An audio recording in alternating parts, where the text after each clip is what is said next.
ഒറ്റ വാക്കിൽ ഉത്തരം പറയാം. ലോൺ. കാറിന് ലോൺ, വീട്ടിന് ലോൺ, സ്ഥലം വാങ്ങാൻ ലോൺ, കല്യാണം കഴിക്കാൻ ലോൺ, ഡിവോഴ്സ് ചെയ്യാൻ ലോൺ, ശവസംസ്കാരത്തിന് വരെ ലോൺ കിട്ടും. എന്തിന്? ലോൺ വാങ്ങാൻ പോകാനുള്ള വണ്ടിക്കാശിന് പോലെ ലോൺ കിട്ടും. അങ്ങനെ ലോൺ എടുത്ത് കുത്തുവാളയെടുത്ത് തെണ്ടിത്തിരിക്കുന്ന മനുഷ്യന്റെ കഥയാണ്. ദൈവവചനം നന്നായി ഉപയോഗിക്കുകയും നന്നായി പ്രസംഗിക്കുകയും ചെയ്യുന്ന നല്ല നല്ല ഉപദേശിമാരുള്ള ഈ ലോകത്ത്, നല്ല പ്രാർത്ഥനകളുള്ള ഉപദേശിമാരുള്ള ഈ ലോകത്ത്, സിനിമയുടെ സംഭാഷണവും ദൈവവചനവും കൂട്ടിക്കുഴച്ച് ജീവിക്കാൻ വേണ്ടി കള്ളത്തരത്തിൽ നടക്കുന്ന കള്ള ഉപദേശിമാരുടെ ഒരു കഥയും ഇതിലുണ്ട്. നമുക്കറിയാം, ലേലം എന്ന സിനിമയിലെ സംഭാഷണം. ഈ പച്ചൻ പള്ളിക്കൂടത്തിൽ പോയിട്ടില്ല, മരം വെട്ടുകാരനായിരുന്നു എൻ്റെ അച്ഛൻ. ഈ ഡയലോഗ് പോലും ഈ ഉപദേശിമാര് വളരെ സമർത്ഥമായിട്ട് കള്ളത്തരത്തിൽ ഉപയോഗിക്കാറുണ്ട്. കൂടെ രസകരമായ നിയമവും നൂലാമാലകളുമുള്ള രസികനായ ഒരു ബാങ്ക് മാനേജരും ഇതിനകത്തുണ്ട്. ഈ കഥയിൽ കാണുക ഈ ഹാസ്യരൂപകം പലിശയും കൂട്ടുപലിശയും.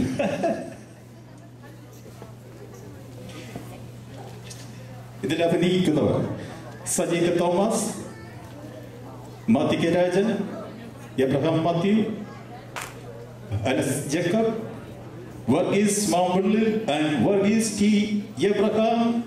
കൂടാതെ 2 കുഞ്ഞ് മക്കൾ ഇതിനകത്ത് അഭിനയിക്കുന്നുണ്ട്. അശ്വിൻ മാമ്പള്ളി, ജർമിയ. ഹാസ്യരൂപകം ആരംഭിക്കുന്നു.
പിന്നെ ഒരു കാര്യം, തേങ്ങ എന്ന് പറഞ്ഞാൽ ഈ മുഴുപ്പ് വേണോ അത് ഈ മുഴുപ്പ് വേണം? മുഴുപ്പ് ഈ മുഴുപ്പ് തന്നെ വേണം.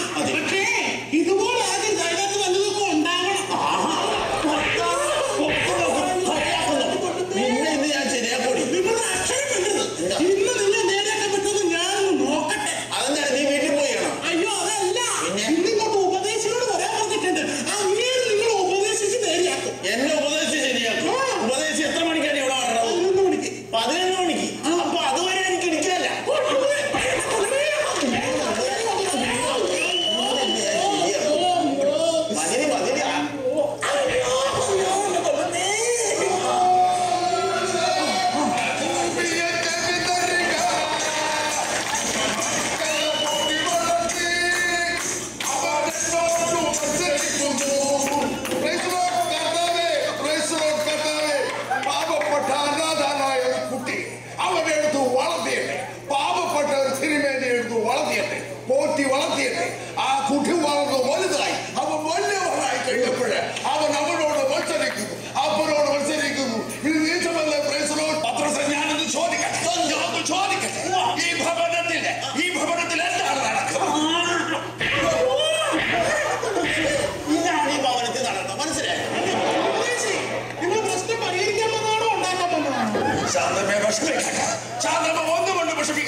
വചനങ്ങൾ പറഞ്ഞു കേൾപ്പിക്കണം.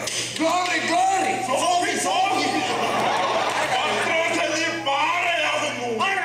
എല്ലാം വെടിമരുന്ന് വെച്ച് എന്നെ കണ്ട് പൊട്ടിക്കി.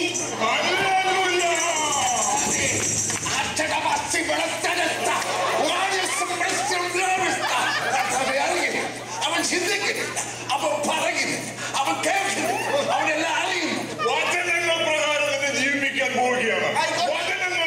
അവർ തോറ്റു മടങ്ങി. കാരണം ഐക്യമില്ലായ്മ.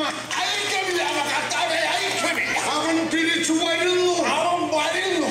എന്റെ ഉപദേശം ആര് വരുന്ന കാര്യം? എടി ശ്രീശാന്ത് ടെസ്റ്റ് ക്രിക്കറ്റ് തൊട്ടിട്ട് തിരിച്ചു വന്നത്. പത്രം വായിക്കാതെ ബൈബിൾ വായിക്കണം. ഞാനല്ലാതെ നിനക്ക് വേറെ ദൈവമില്ല. ഉപദേശം മാറിക്കാൻ ഇവരാണ് ദൈവം. പേടിയാതെ ദൈവം നിൽക്കുന്നുണ്ട്. ഓളം നിൽക്കും. നിന്നെ പറഞ്ഞ അയൽക്കാരനെ സ്നേഹിക്കുക. അതെ, ഈ അയൽക്കാരനെന്നുള്ളത് അയൽക്കാരിൽ നിന്ന് ആക്കി തരാൻ പറ്റുമോ? അന്യന്റെ ഭാര്യയെ മോഹിക്കരുത് സാത്താനെ. അനിയന്റെ ഭാര്യയെ മോഹിക്കാവോ?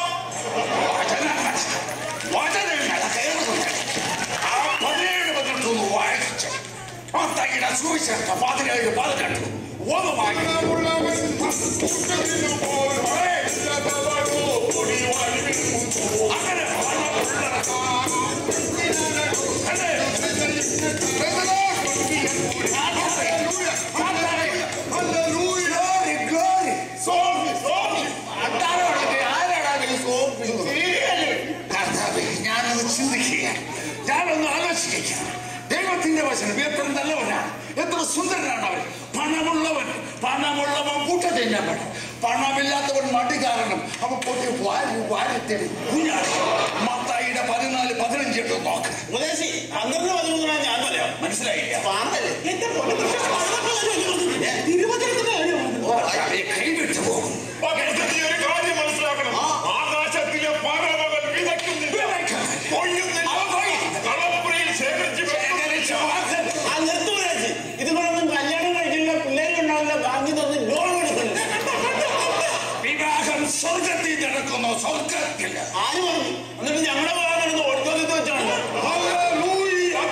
ഒരു കാര്യം മനസ്സിലാക്കണം. നമ്മുടെ കർത്താവ് കാനായിലെ കല്യാണത്തിന് വെള്ളം ഈയാക്കി മാറ്റിയവനാണ്. ഇവക്കടെ അഞ്ചിലെ കല്യാണത്തിന് 4 ഇഞ്ചിൽ വെള്ളം വീഞ്ഞാക്കിയിട്ട് 14 ദിവസം ഡിമാൻഡ് കിടന്നു. അറിയാമോ? കർത്താവ് എന്റെ കൺട്രോൾ തരും. എനിക്ക് സഹിക്കാൻ പറ്റുന്നില്ല. വചനങ്ങൾ വായിക്കും, എന്റെ കൈകൾ കിട്ടും. എനിക്ക് നീന്തെടുക്കാൻ പറ്റുന്നില്ല. പള്ളിക്കൂടത്തിൽ പോയിട്ടില്ല. മരംവെട്ടുകാരനായിരുന്നു എന്റെ അപ്പൻ. മരംവെട്ടുകാരൻ. എന്റെ അമ്മയെ കയറിപ്പിടിച്ച റേഞ്ചർ ഷാപ്പിൽ 2 വെട്ടിന് 2 തുണ്ടമാക്കിയ ജയിലിൽ പോകുമ്പോ 9 വയസ്സ്. നേരെ 3 പേര് ഇവിടെ എത്ര പ്രാവശ്യം കണ്ടു? 3 പ്രാവശ്യം. ഇവിടെ വരാ.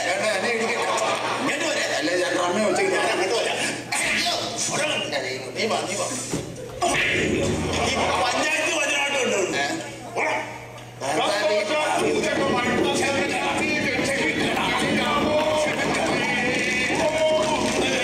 ഇങ്ങനെയുള്ള സാധനങ്ങളാണ് ഉപദേശിക്കാൻ വിളിച്ചിട്ട് വന്നേക്കണം.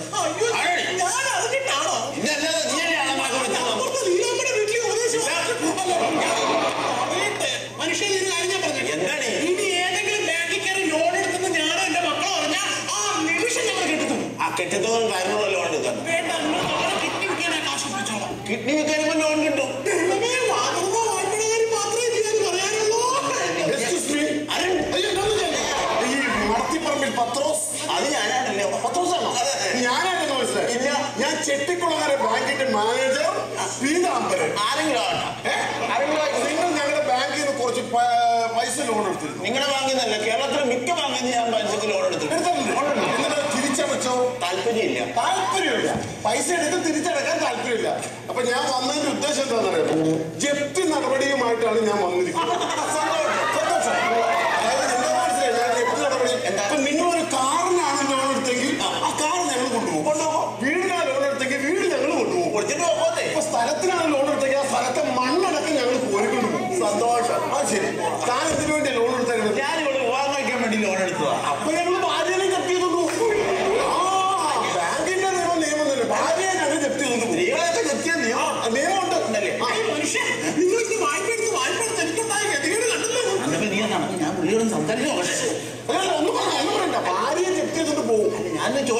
ചോദിച്ചോ. ജപ്തി നടപടി ഒന്ന് ഒഴിവാക്കാനായിട്ട് എന്തെങ്കിലും അഡ്ജസ്റ്റ്മെന്റ്? ജപ്തി നടപടി ഒഴിവാക്കാനായിട്ട് ഒരു പണി എന്താ ഉള്ളതെന്ന് വെച്ചാ പലിശ കൂട്ടുപലിശ അടക്കണം. പലിശ കൂട്ടുപലിശ അടച്ചാൽ മതി. കുഴപ്പമില്ല. എടി ചാന്ത പലിശയും കൂട്ടുപലിശ അടച്ചാൽ മതി എന്നാ പറഞ്ഞത്. വഴി ഉണ്ടാക്കാം. അനീഷേ, ഫിനീഷേ, ഇത്